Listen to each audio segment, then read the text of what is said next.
college and career training nationwide for 35 years. Information on Ohio's 529 can be found at collegeadvantage.com/Bobcats.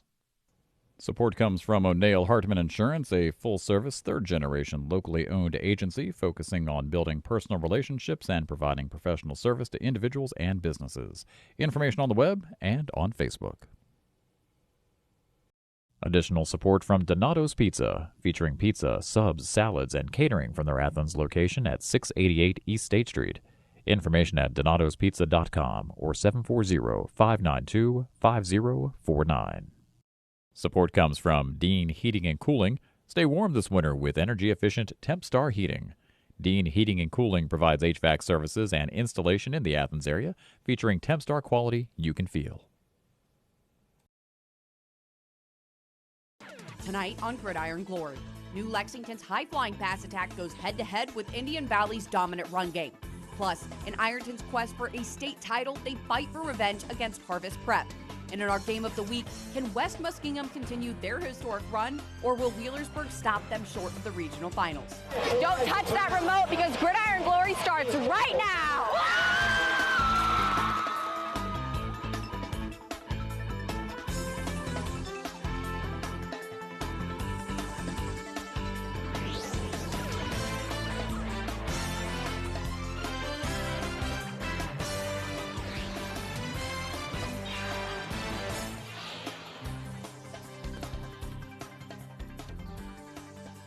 6 teams in our coverage competed in the regional semifinals this evening, but who made it out? Welcome back to Gridiron Glory. I'm your host, Haley Hollinger, and let's just jump right in with the new Lexington Panthers and Indian Valley Braves in Region 15. Andrew Bowlby was at the game, and he's joining us now with more. Yeah, Haley, New Lex has been dominant in 2024, but tonight's challenge is on another level. They're facing an Indian Valley team that has scored 40 or more points in 12 straight games. And that's primarily because of standout running back Grady Kinsey. He's rushed for over 2,500 yards this year and 34 touchdowns. Limiting him tonight is a must for New Lex if they want to advance to their first regional final in 16 years. Let's go back to that 2008 season when they made their only appearance in a regional final in school history. New Lex took down Meigs, Ironton, and Martins Ferry before ultimately falling out to Steubenville. Now, over a decade and a half later, the new Panthers have a chance to take their shot at history. It's been 5,485 days since the New Lex last advanced to the 4th round of the playoffs, and they came out ready to end that streak. Second play of the game, and the Panthers take a shot to Bentley Hansen. That's good. 62-yard touchdown to kickstart New Lex, 8-0 Panthers. Opening drive for Indian Valley, and after a methodical drive, Grady Kinsey is in the end zone to even the score at 8. Back to New Lex, and this Isaiah Stevens pass is deflected and picked by Rowan Pickett. He returns it to the end zone, 22-8 Braves. Late in the opening half, Paul Stenson tracks down QB Riker Williams and brings him down for the sack. Indian Valley is forced to punt, but it's a terrible snap, and New Lex takes over in Braves territory. Panthers push to a 4th down inside the 10, and Stevens throws up a prayer. It's just not answered. Eric Golden gets the pick in the back of the end zone. Halftime lead of 22-8 for the Braves. Opening drive of the half, Indian Valley is looking to stretch the lead, and Kinsey is in the end zone again to finish the drive. 29-8 Braves. New Lex needs an answer, and they turn to Carson Kellogg. He's able to stretch across in for the score. Panthers trailing by 2 possessions. New Lex fought till the end, but it just couldn't chip into that Braves lead and fell 42-23. Now, you heard that name Grady Kinsey earlier, and you can see New Lex just could not contain him. His numbers are mind-popping, and he only added to those totals tonight with another dominant game on the ground. Truly just a weapon the Panthers could not stop. Haley, big numbers from Grady Kinsey tonight, and it's another Indian Valley win where they score 40 or more points. Yeah, and of course, New Lex has been so dominant this season. What limited their offense tonight? Well, really the biggest thing was penalties. A lot of pre-snap penalties that really hurt the offensive flow in the first half. The Panthers were playing from behind the chains consistently, and that made it difficult to get much rolling.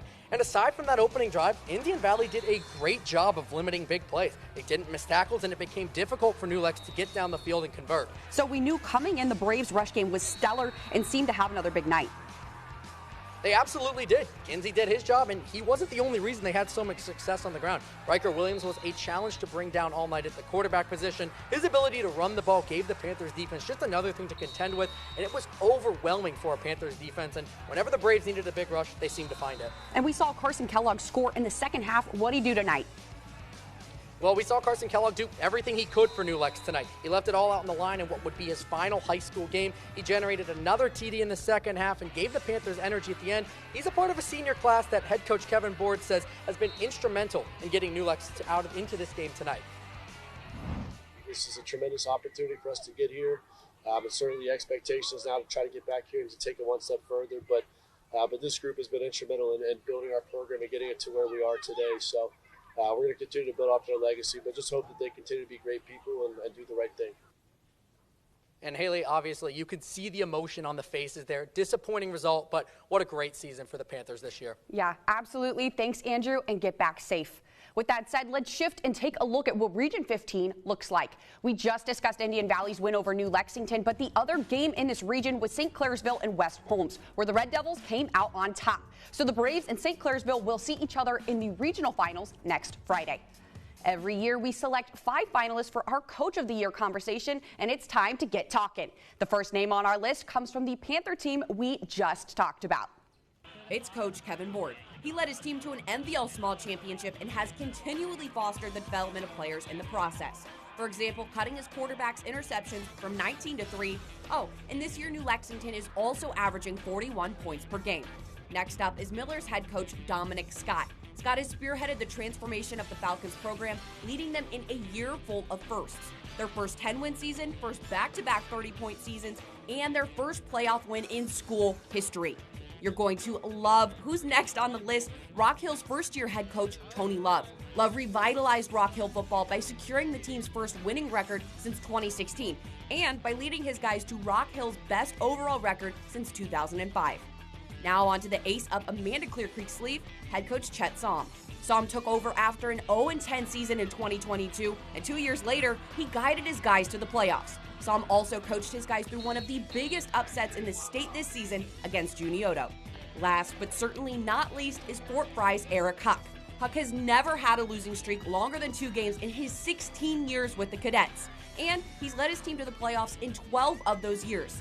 And this season, he made it 18 straight wins against crosstown rival Waterford. And Huck's squad, Fort Frye, is the next team up. The Cadets took on Grandview Heights for the first time ever in Logan this evening. Ashley Frye is here with us now for all the details. Yeah, Haley, first-time meetings usually aren't a bad thing for Coach Huck. In his 16 seasons at Fort Frye, Huck is 40-20 against new opponents, but obviously every game presents new challenges. So let's look at how these two match up by the numbers. Now, Grandview had a canceled game this season, so these are Fort Frye stats through 12 games and Grandview's through 11. Heading into Week 13, the Cadets are sitting at 9-3 while the Bobcats are undefeated. According to Drew Pastor in Division 6, Grandview has the 79th hardest schedule, while Fort Frye has the 21st. But if you look at the strength of their resumes, the pair are just 2 spots apart. Fort Frye star running back Clayton Miller sitting out with an injury tonight, so the Cadet squad comes to this game with a different look. But let's look to Grandview. On the first play, the Bobcats' second drive, Henry Olinger takes the handoff and bye-bye. You can see this one coming with your eyes closed, and so can Olinger 80 yards to the end zone, 7-0 Grandview. Fast forward, and we're back with the Bobcats. Quarterback Jack Clifford puts this ball on a flight destination end zone. Duncan Peters with a huge drop. Yeah, that's a freshman. Touchdown Bobcats, 13-0 Grandview. And if it hadn't already, the Henry Olinger show starts now. A huge stiff arm and a quick and easy 50-yard run to the house, 20-0 Bobcats. Fort Frye's chance to respond, and they will take it all the way to the red zone. 3rd and 2 stopped. Now 4th and 1. It's not Thanksgiving yet, but Grandview's bringing the stuffing. That's Bobcat ball. And I'll give you one guess what comes next. Oh yeah, it's Olinger with a straight shot up the field, 76 yards to the house. I mean, does this kid ever get tired? 27-0 Bobcats with 11 minutes left in the 4th, and that score will hold as the Bobcats take this one and head to the regional finals, 27-0 over the Cadets. Wow, that was a dominant performance by Grandview Heights. I mean, a shutout for Fort Frye. What was it that put the Bobcats on top tonight? Obviously, we can talk about that Bobcat offense and those highlights all night long because they truly were a testament to the performance of the Bobcats tonight. But first, I have to talk about the Bobcat defense because they were lights out tonight. Like you said, shutting Fort Frye out for the first time this season. 13 games in, and the first time the Cadets have been held scoreless. It's not an easy task. How did Grandview do it? Well, traditionally, Fort Frye's opponents have a very difficult time defending the Cadets offense, which utilizes a lot of pre-snap motion, but Grandview did not seem to have have an issue with it at all. The Cadets like to take the ball to the sidelines and outrun opponents, but Grandview forced Fort Frye to run it in between the tackles, where star running back and linebacker Henry Olinger was honestly just waiting to close the deal. Yeah, and speaking of Olinger, we heard his name over and over earlier. How much of an impact did he have tonight? Yeah, I mean, the outcome of this game was essentially in Olinger's hands. He scored 3 of the Bobcats' 4 touchdowns and was a dominant force on defense, and he's only a junior. Now, on the other side, we saw that Clayton Miller didn't play tonight. How much of a difference did that make for the Cadets? When Fort Frye gets in a short field situation, Miller is the guy they look to. So tonight, the Cadets struggled to capitalize on 3rd or 4th and short, so the loss of Miller was definitely felt in this game. But younger players like junior Tice Beardsley and freshman Luke Phillips absolutely stepped up in Miller's absence, and we'll see how they develop in the offseason. Yeah, that future is bright for sure. Thanks so much, Ashley. So 1 seed Grandview Heights pushes forward to the regional finals next Friday, where they will spar with 2 seed Northmore. The Golden Knights overcame number 3 seed Ridgewood 21-7 this evening to earn their spot. And moving on to Region 27, where Danville is the only thing standing between the Miller Falcons' historic season continuing or ending. And Charlie Ehlenfeld has the lowdown on both of these teams. Thanks, Haley. This is a clash between an unstoppable force and immovable object, the Miller ground game against the Danville defensive line. The Falcons have averaged over 8 yards per carry as a team, while the Blue Devils have 93 tackles for loss and 32.5 sacks this year. The Blue Devils and Falcons met under the lights of Paul Culver Jr. Stadium for a date in the Region 27 finals. The teams traded promising drives early. Dowdy rolled out and dropped a pass and landed in Hamilton's lap, but they simply could not keep the momentum rolling after this, and it was Danville's turn with the rock. Wesley Payne gets the toss, but instead he finds a swarm of Miller defenders who meet him, putting the dagger in this drive. The stalemate would last for the first. Both teams knotted at 0. Caleb Lucas came screaming off the edge on this punt, blocking the punt before Chris Mosher recovers it to open up the scoring for Danville. After a failed 2-point conversion, it was 6-0 Blue Devils. Kyron Wallace got the rock backed up deep in his own territory, and after an excellent block, he found a massive hole in the middle of the field. There was nothing but turf ahead for Wallace, and they didn't catch him until he was all the way in Miller's red zone. A few plays later, Jacob Hackman keeps it himself and slashes through the Falcons defense to extend their lead. This momentum carried through the second half as Danville won 46-6. We know that the Falcons have had a great season so far, but this is unfortunately the end of the road for them. Yeah, in the battle of the unstoppable force and immovable object, it was the Falcons who came to a screeching halt. And Miller entered tonight averaging over 8 yards a carry, so how did Danville stop him? This Blue Devil line was just too much for Miller. It did not matter if it was Xander Bice, Noah LeMaster, or Logan Dowdy. The battle in the trenches was dominated by blue jerseys, and Miller's strength turned into their biggest weakness. They could not get much going without their ground game. And turnovers have been a major part of the Falcons' success this postseason. What was the ratio like tonight? Despite forcing 2 turnovers and only allowing 1, the Falcons' turnovers were not enough to get them over the hump. Their impressive +7 turnover differential in the playoffs was undermined by a blocked punt. We saw it before, but that was the moment things turned decisively against the Falcons and in favor of the Blue Devils. And even though the ride stops here, what a season it was for the Miller Falcons. Oh, indeed, what a season. Their first playoff win in program history, then their first road playoff win, and then their first 10-win season ever. Dominic Scott and the Miller Falcons put the MSL Cardinal, Division 7, in the whole state on notice. Scott said he's proud of what this team accomplished, and he's excited for the future. Yeah, honestly, I could not be happy. I really don't think I could be any happier than this. I'm upset we lost, but I'm excited for them because of what they accomplished. 10 wins. Our school has never done that. These boys say they can do that now, and it's just, I'm excited to now move forward, look to the off season and continue. We're not happy with just winning 2 playoff games. Hopefully, win even more and just keep going further into the playoffs. A lot of people I talk to, every program started somewhere. A brand new power has emerged out of Perry County, the Miller Falcons. Region 27 beware, this squad is ready to make noise in November for years to come behind Dominic Scott. Absolutely, Charlie. Thanks so much. Danville's win means we're going to see another 1 versus 2 regional final battle, with Eastern also moving forward after a win against number 3 seed Conotton Valley. We'll see if the Eagles can maintain their undefeated season against the Blue Devils next Friday.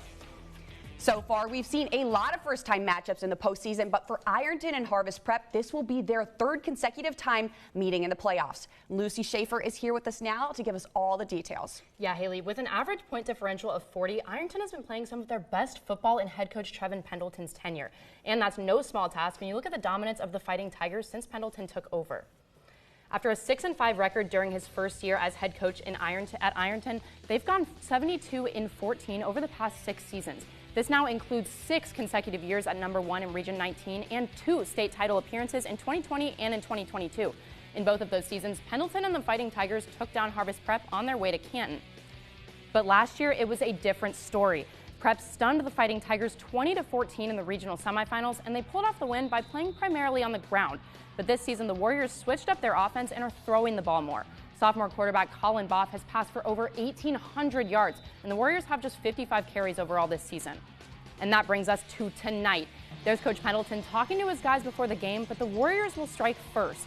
4th down, TJ Saul into the end zone for 6 on the first drive. Prep up 7-0 early, but that Tiger defense refuses to be walked all over. There's a blocked punt recovered by Braylon Sturgill in the end zone, saying you should never count Ironton out.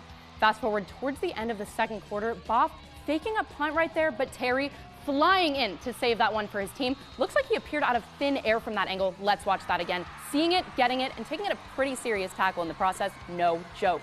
Same drive, Braden Schreck finds Zane Williams near the sideline, sprinting and spinning out of traffic to find the end zone with a 25-yard reception. That puts Ironton up 21-7 at the end of the second quarter. Silence from Prep, and the Tigers have proven never let them stay on offense and never let Sean Terry get that ball. Hurdling over defenders and sprinting into that end zone, Scary Terry makes a huge play on offense, and it's 28-7 Tigers. And they keep rolling. Braden Schreck looking downfield to his man Terry, getting around 1, 2, 3 guys as he rolls his way into the house for another score. That's his second TD and Ironton's 5th, all unanswered, 34-7 Tigers. And they'd finish it off towards the end of the 4th with this 1-yard run by Tyler Carmen. The Fighting Tigers breezed through the regional semis to win 41-7. Wow, Lucy, I know Ironton's been on a roll so far this season, but what a game. How'd they pull this one off? Yeah, so this is the dominant team we've been seeing all year, and that's because their talent goes so deep. We saw so much from Zane Williams tonight. This kid is just a junior, so I expect we'll be seeing the same from him the rest of this season and next. And cornerback Josh Johnson also showed out tonight with huge hits for his team. And not mentioning Sean Terry would be a crime when he's impressing all of Southeast Ohio with his dynamic play style. So go ahead and talk to me a little bit about Ironton's quarterback. You mean quarterbacks. We've got Braden Schreck, who played in the playoffs last year over Bailey Thacker, but you also have Caden Edwards, who played a couple snaps tonight. Pendleton uses Edwards primarily on defense because, let's face it, he can do it all. Now, these guys have seen each other a little bit before, and it's been competitive. What went wrong for Prep tonight? Yeah, the Warriors had 7 penalties in the first half, but it felt like we were seeing a lot more than that. They lost 44 yards on those flags, and with both sides of the Fighting Tigers making big plays, they just couldn't catch up. Now, this ends the Warriors season. They finished 9-3, ranked 4th in Region 19. Lots to be proud of by a team with a pretty dominant offense, scoring about 30 points a game. Now, Ironton will play the winner of the semifinal on the other side of Region 19 next week. Yeah, and that'll be exciting. I can't wait. Thanks so much, Lucy. Fighting Tiger and football fans alike had no doubt in their minds that Ironton would advance. And you were right. Thank you all for voting throughout this season, and make sure to head to our Instagram on Thursday evening to vote one last time. Y'all have also been scary accurate this season, so let's see if you correctly predicted the game of the week, West Muskingum and Wheelersburg. This one was close, but ultimately the people's choice was the Tornadoes.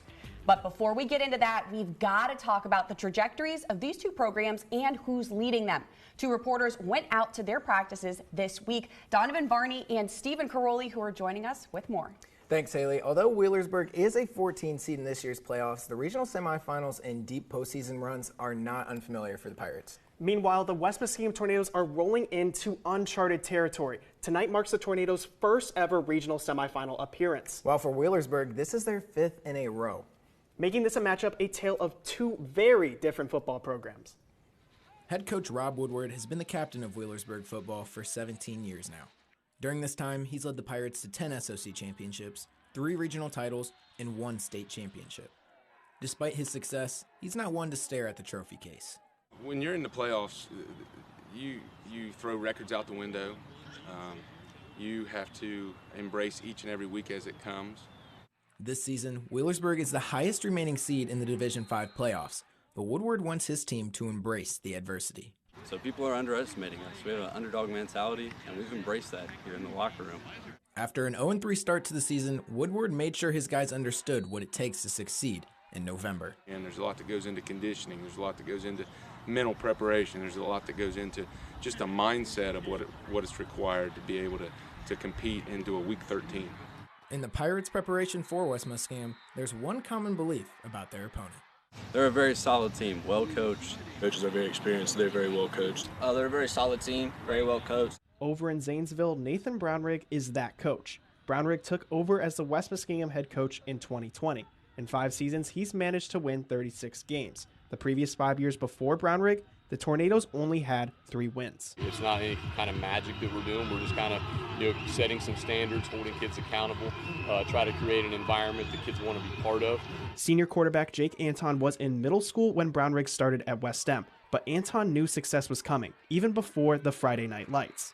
The attitude Coach Brownrigg brought when I was in 8th grade was that we were going to win and we were going to expect to win and not be shocked when it happened. Building a perennial contender starts with leadership, and senior rusher Carter Winland wants to show underclassmen that the work you put in is what you get out. I feel like that just shows a lot to the younger guys on, like, if you play hard and put the work in the off season, this is where you are.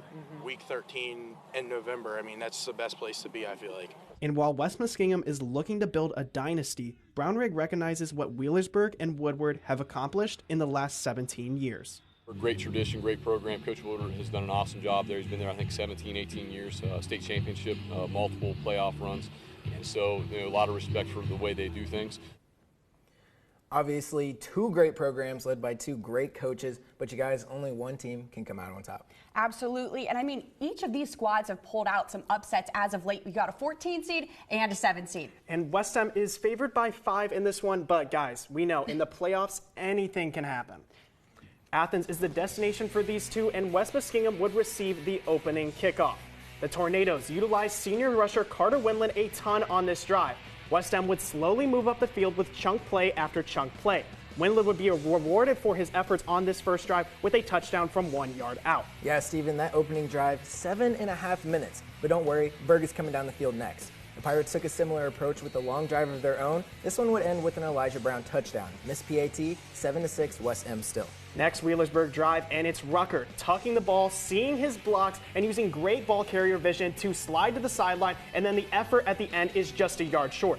Rucker would get his touchdown, though, as he walks in from 1 yard out, 14-7 Pirates. Final minutes of the half, and this West End punt you're about to see, Ison Emmett denies it, and he takes the ball all the way down to the 4 yard line. But don't worry, Steven, we got some more. 1.5 seconds left on the clock, and I guess it's a block party. Carter Smith rejects the kick, 14-7.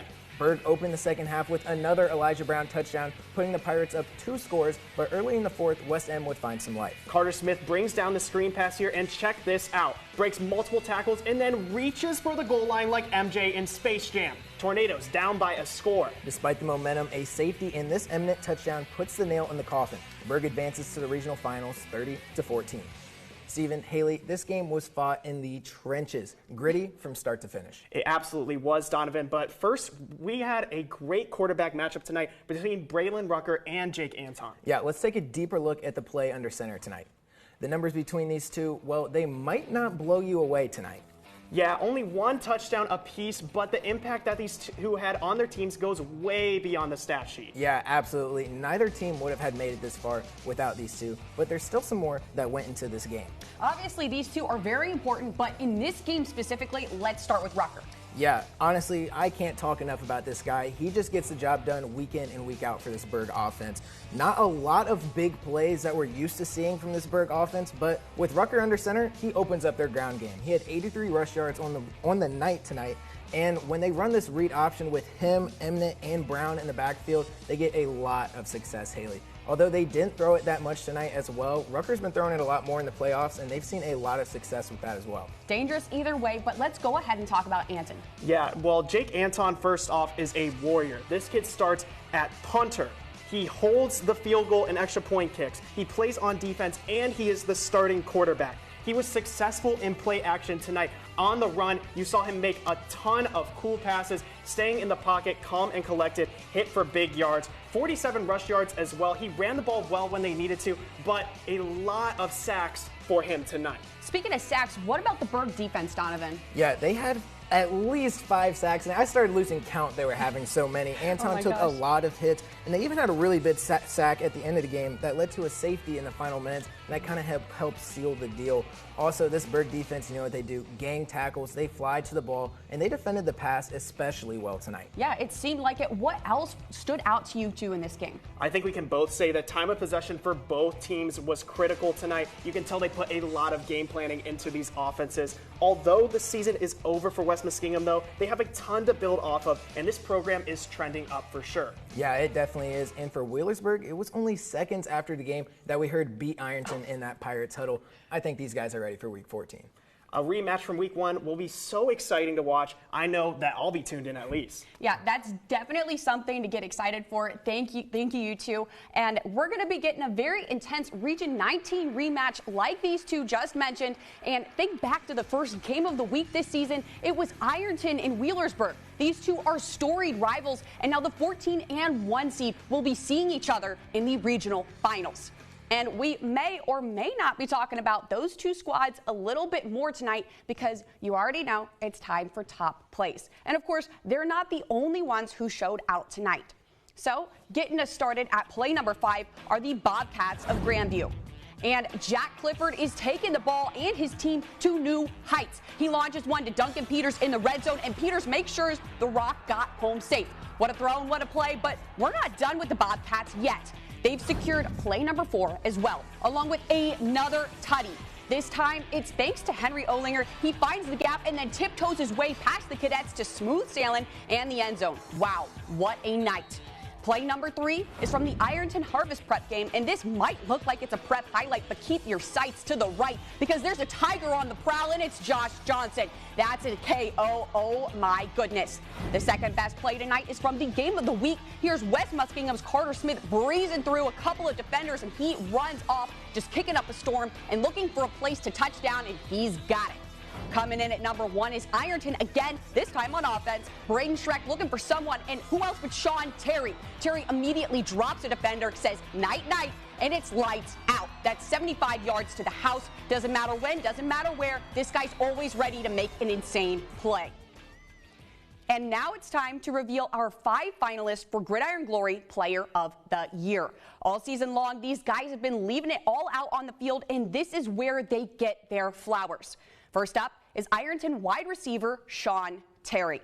And let me just start by asking if you've seen this guy's highlight reel because it's insane. Look up Shifty in the dictionary and Terry's picture will be there. He averages 18 yards per reception and is impossible to take down.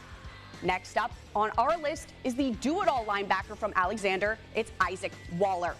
Waller led the Spartans in every single category on defense, averaging 16 tackles and 4 tackles for loss a game. Seek and destroy is this guy's motto at all times, even when playing special teams. And here's another absolute unit, an offensive lineman from Miami Trace, Adam Guthrie. And I'd say his favorite food is pancakes. I mean, he had 89 in the regular season, and he didn't allow any pressures or sacks. This guy is the Panthers' Secret Service. On a list full of top dogs, it's no surprise we've got Bloom Carroll's quarterback, Ethan Van Thanevang. Van Thanevang boasts a 69.8% completion rate, 1,842 passing yards, and he continually broke through pressure to make the best play.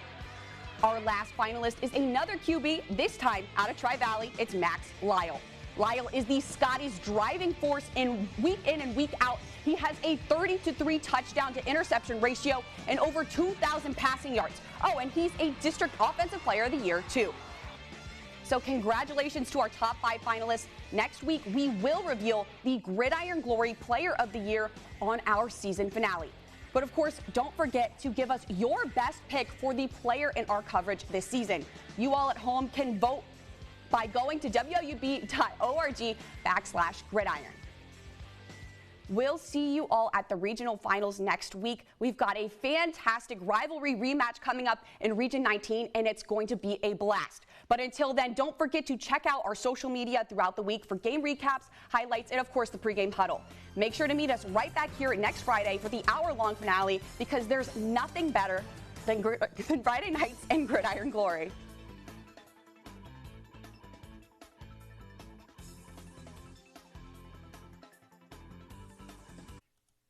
Support comes from Ohio's 529 College Advantage, helping families save tax-free for college and career training nationwide for 35 years. Information on Ohio's 529 can be found at collegeadvantage.com/Bobcats. Support comes from O'Neill Hartman Insurance, a full-service, third-generation, locally owned agency focusing on building personal relationships and providing professional service to individuals and businesses. Information on the web and on Facebook. Additional support from Donato's Pizza, featuring pizza, subs, salads, and catering from their Athens location at 688 East State Street. Information at donatospizza.com or 740-592-5049.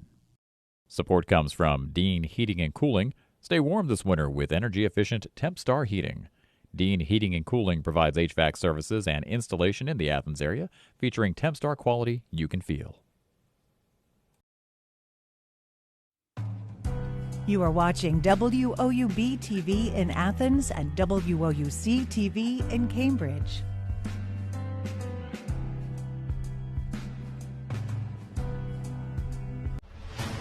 The idea was ambitious.